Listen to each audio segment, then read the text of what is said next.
Find angle between the lines whose direction cosines are given by equations. दो equation given है और दो अलग अलग लाइन के डायरेक्शन कोसाइन का जो है ये दोनों इक्वेशन रिप्रेजेंट कर रहा है। तो इसका मतलब ये है कि यहाँ पे जो L की वैल्यू आएगी वो दो डिफरेंट वैल्यूज आएगी, जिसमें एक वैल्यू पहली लाइन के लिए होगा और दूसरी वैल्यू दूसरे लाइन के लिए होगा। जैसे क्वाड्रेटिक में दो वैल्यू आएगा आता है, यहाँ पर दो वैल्यू आना चाहिए, तभी तो दो डिफरेंट लाइंस को ये रिप्रेजेंट करेंगे। तो इसका मतलब दोनों इक्वेशंस को हमें सोल्व करना पड़ेगा। यहाँ से जरूर क्वाड्रेटिक इक्वेशन बनाने हैं जिससे क्या आ जाएगी, L की या M की या N की दो डिफरेंट वैल्यूज आएंगे, तो वही वैल्यूज क्या होंगे, अलग अलग लाइंस के डायरेक्शन कोसाइन हो जाएगा। अब ध्यान से देखो, जो सिंपलेस्ट फॉर्म है हम क्या कर सकते हैं, यहाँ से L की वैल्यू निकाल के इसमें पुट कर सकते हैं, उससे भी हो जाएगा, दो वेरिएबल में चेंज हो जाएगा ये, फिर फैक्टराइजेशन हो जाएगा, तो दो डिफरेंट वैल्यू जा सकती है। या सबसे सिंपल ये है कि M की वैल्यू यहाँ से निकाला जाए, जैसे हम 3L plus M plus 5N equal to 0, यहाँ से ये इक्वेशन 1 है हमारा, यहाँ से M की वैल्यू फाइंड करेंगे तो क्या होगा, -3L प्लस 5N। और ये जो सेकेंड इक्वेशन है आपका 6Mn minus 2NL plus 5LM equal to 0 में पुट कर देते हैं।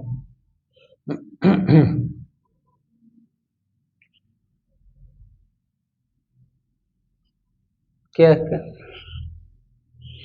ये इक्वेशन हो गया 2, इसमें हम M की वैल्यू पुट करते हैं, put M equal to -3L plus 5N। M जहां जहां है वहां वहां ये पुट करना है, तो क्या हो जाएगा देखो 6N, फिर M की वैल्यू हो जाएगी माइनस, यहाँ पे माइनस हो जाएगा 3L plus 5N minus 2NL plus 5L, यहाँ पे माइनस है तो यहाँ भी माइनस हो जाएगा 3L plus 5N equal to 0।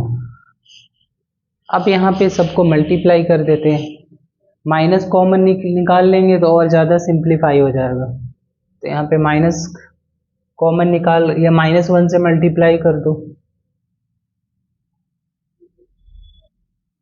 Plus 2NL plus 5L 3L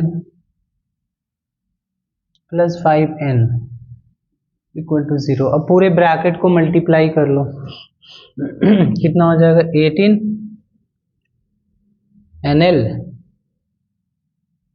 plus इसको इससे मल्टीप्लाई करेंगे तो 30N² हो गया, फिर इस 2NL इसको इससे मल्टीप्लाई करेंगे तो क्या आएगा 15L² plus 5 5 25LN equal to 0 हो गया।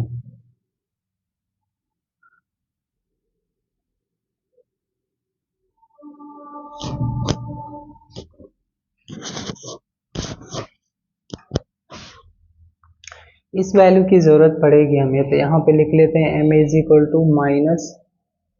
-3L प्लस 5N, ये हमारा इक्वेशन आया है। और फिर ये इसको सिंप्लीफाई करेंगे क्वाड्रेटिक में, तो ये क्या है 30N² NL और यहाँ भी LN है, कितना हो जाएगा 18 plus 2 20 plus 25 45LN plus 15L² equal to 0। 15 से डिवाइड कर सकते हैं तो क्या हो जाएगा 2N² plus 3LN plus L² equal to 0। अब इसकी मिडिल टर्म स्प्लिटिंग काफी इजीली हो जाएगा,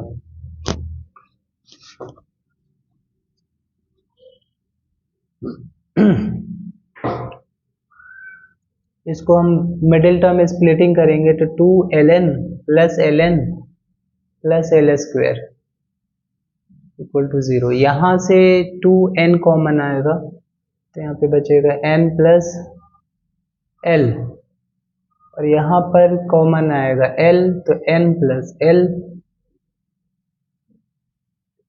n plus l 2n plus l।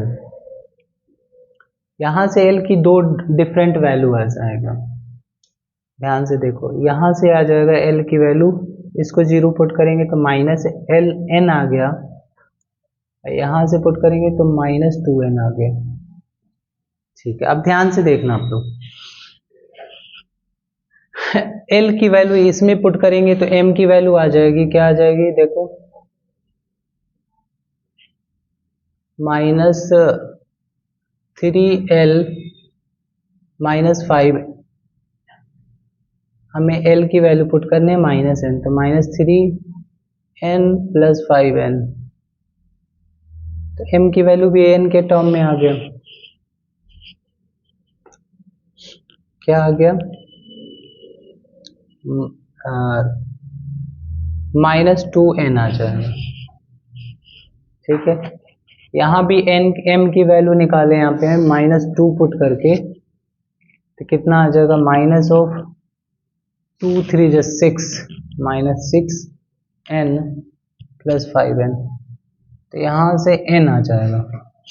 अब ध्यान से देखना, पहली लाइन जो लाइन L1 है उसका डायरेक्शन कोसाइन अगर राइट करें तो क्या होगा, L होगा, और m मतलब LMN होगा ना, तो L हमारा मान लो है माइनस n, सबको n के टर्म में लिखना है हमें,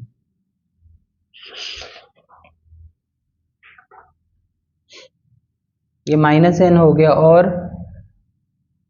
m हो गया माइनस 2n, और हो गया n तो n ही रहा। अब देखो, कोई भी हमारा डायरेक्शन कोसाइन गिवन हो, यहाँ पे अगर सेम नंबर से डिवाइड कर दें तो हमारा डायरेक्शन रेशियोज आ जाता है।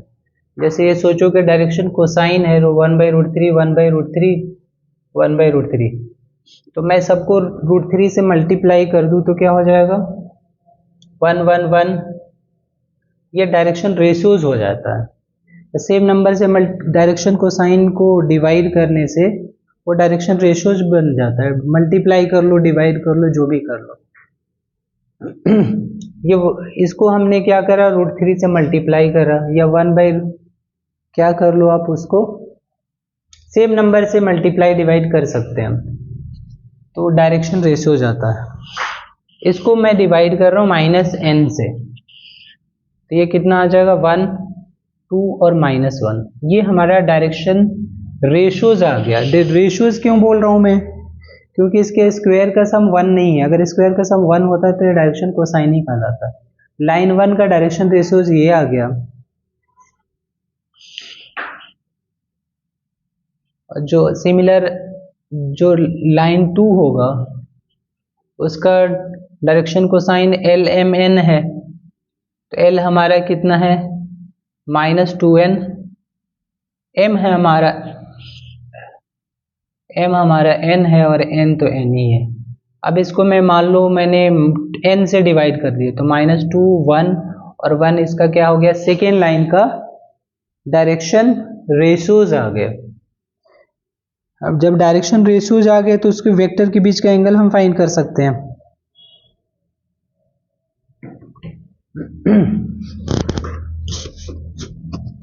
इसको वेक्टर के फॉर्म में हम b1 वेक्टर बना सकते हैं, इसको b2 वेक्टर बना सकते हैं।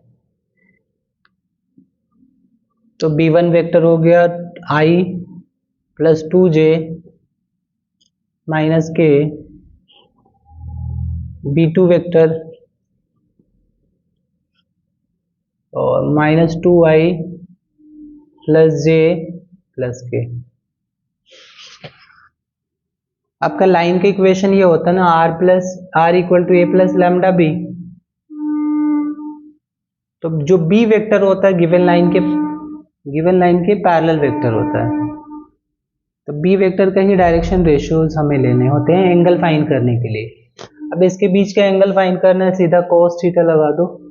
cos theta is equal to b1 dot b2 divided by b1 का मैग्नीट्यूड b2 का मैग्नीट्यूड।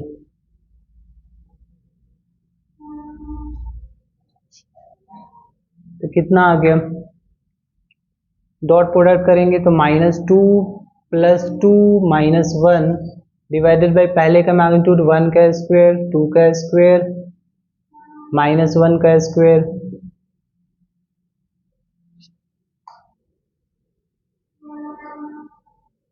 और दूसरे का मैग्नीट्यूड क्या आ जाएगा, -2 का स्क्वायर 1 का स्क्वायर और 1 का स्क्वायर।